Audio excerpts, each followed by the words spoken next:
tingkatan 1, tajuk bentuk muka bumi.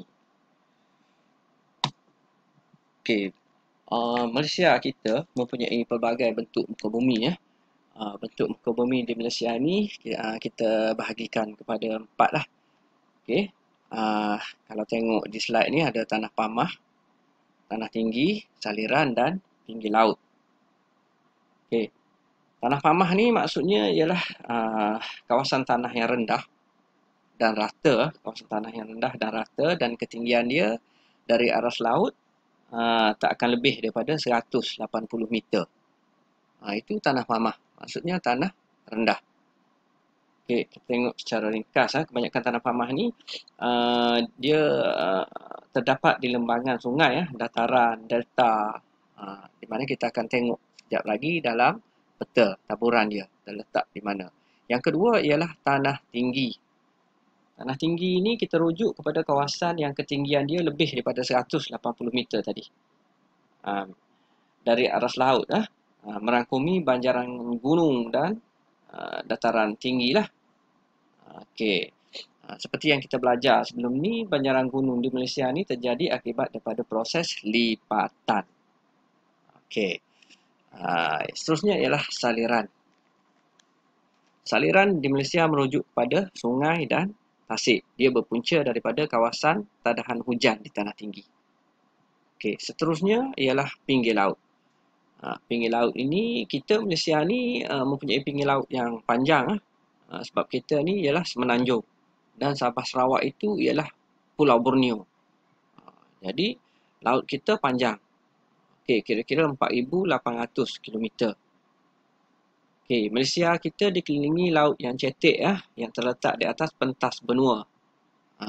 Dikenali sebagai pentas Sunda lah. Pentas Sunda. Okey. Seterusnya kita tengok taburan. Ini taburan bentuk muka bumi di Malaysia. Yang pertama sekali kalau kita tengok kawasan tanah tinggi dulu kita tengok. Okey, kalau awak lihat peta di sini. Okey, kawasan tanah tinggi ni dia akan terletak di kawasan dalam, di kawasan pedalaman semenanjung Malaysia dan juga pedalaman Pulau Borneo ni, Sabah dan Sarawak. Di mana di tanah tinggi inilah terdapat banjaran-banjaran yang penting. Contohnya ini banjaran Titiwangsa yang paling panjang merupakan tulang belakang. Tulang belakang semenanjung.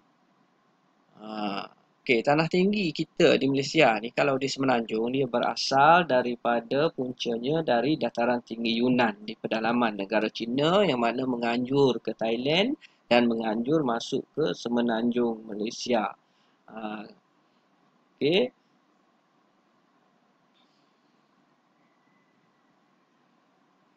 Kemudian kita tengok juga kemuncak-kemuncak dan gunung-gunung yang tinggi terdapat di kawasan tanah tinggi inilah. Macam kalau banjaran banjaran Titiwangsa ni ada Gunung Korbu, Banjaran Bintang ada Gunung Bintang, banjaran di sini ada Gunung Tahan. Contoh banjaran Tahan ada Gunung Tahan. Kalau kita tengok di Sabah pula, Gunung Kinabalu ini terletak di banjaran Crocker. Okey. Itu untuk tanah tinggi. Yang kedua, tanah pamah. Tanah pamah, kalau awak lihat dalam slide ini, tanah pamah ialah kawasan yang terletak di luar ni, di luar daripada tanah tinggi. Ini ialah tanah pamah di semenanjung, di Sabah dan di Sarawak. Okay, tanah pamah di semenanjung Malaysia ni kalau awak tengok terletak di bahagian pantai barat dan pantai timur. Okey, pantai barat dan pantai timur di mana banyak sekali terdapat dataran-dataran di sini, tempat kawasan pertanian ni, dataran Kedah Perlis, dataran Kelantan, dataran pantai timur, dataran Johor. Ni dataran pantai timur Sabah, dataran pantai barat Sabah, delta Rajang, delta Kuching. Begitu juga di Lembah Kelang ini, aktiviti perkilangan apa semua terletak di tanah rendah lah. Ini Lembah Kelang. Okey. Seterusnya, yang ketiga ialah pinggir laut. Pinggir laut ini kita rujuk kepada terjadinya bentuk muka bumi disebabkan oleh aktiviti hakisan dan aktiviti pemendapan. Kalau awak tengok di sini, ada gambar tebing tinggi. Tebing tinggi ini dia terbentuk akibat hakisan ombak yang memukul daratan ini, menyebabkan wujudnya tebing tinggi apabila daratan ini jatuh ke laut. Dan yang dalam ini kita panggil sebagai teluk. Yang di luar ni sebagai tanjung. Ini ialah batuan keras, ini batuan lembut. Di mana batuan lembut ini mudah terhakis, dia akan menjadi teluk macam ni. Yang di luar ni batuan keras dipanggil tanjung. Okey. Apabila dihakis tadi, daratan yang dihakis tadi, dia akan menjadi batu tunggul. Batu tunggul ni lama-lama dia akan terhakis juga. Dia semakin kecil. Dia akan menjadi tunggul sisa. Dan seandainya ia ditembusi apabila dihakis oleh air laut, tadi dia tembus, ini dipanggil gerbang laut. Dan sekiranya hakisan yang berlaku di kawasan darat tadi, akan terbentuklah pula gua. Okey. Keadaan ini awak boleh tengok apabila awak pergi ke banyak sekali contoh apabila awak pergi ke Teluk Batik, Teluk Kemang, Negeri Sembilan, Teluk Cempedak di Pahang. Okey. Yang keempat ialah saliran. Saliran ini kita rujuk kepada sungai dan tasik. Itu maksud saliran.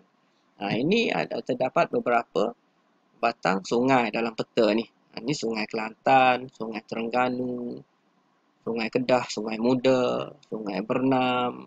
Sungai ni bermacam fungsi ya, terdapat fungsi dia yang mana kita akan belajar di tajuk paling depan.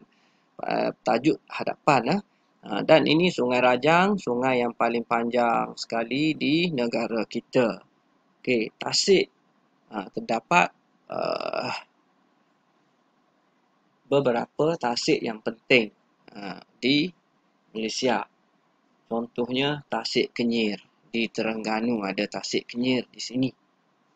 Okey. Tasik Bera di Pahang.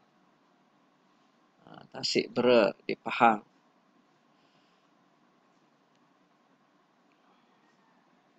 Seterusnya kita tengok kepentingan bentuk muka bumi. Yang pertama sekali kita tengok kepentingan tanah tinggi. Okey, ada 3 kepentingan tanah tinggi. Yang pertamanya sebagai pusat pelancongan. Jadi tanah tinggi ini pemandangan dia menarik, suhu yang nyaman, sesuai lah untuk pelancongan. Contohnya Bukit Bendera di Pulau Pinang, Cameron Highland, Genting Highland, Kundasang. Yang kedua sesuai juga untuk pertanian, boleh menanam buah-buahan, bunga-bungaan, teh. Yang ketiga sebagai tempat kuasa jana, kuasa hidroelektrik, sesuai untuk penjanaan kuasa hidroelektrik. Sebab air di atas dia lebih laju lah lepas kawasan tadahan itu.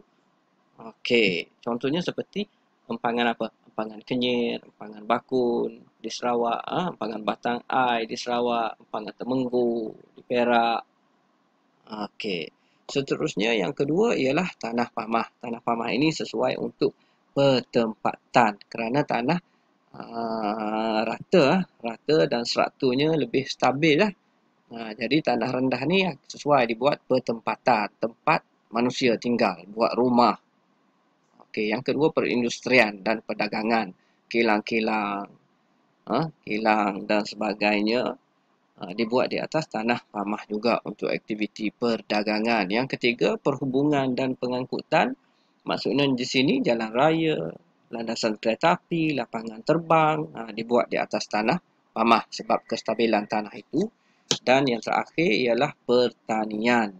Jadi tanah ini sesuai untuk pertanian. Contohnya padi, alluvium, getah tanah laterit.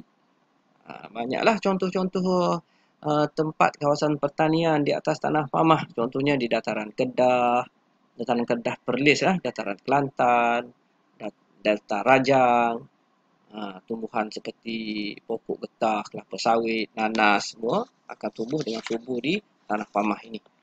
Yang ketiga, kepentingan saliran. Okey, saliran ini dia boleh menjadi sempadan semula jadi antara negeri.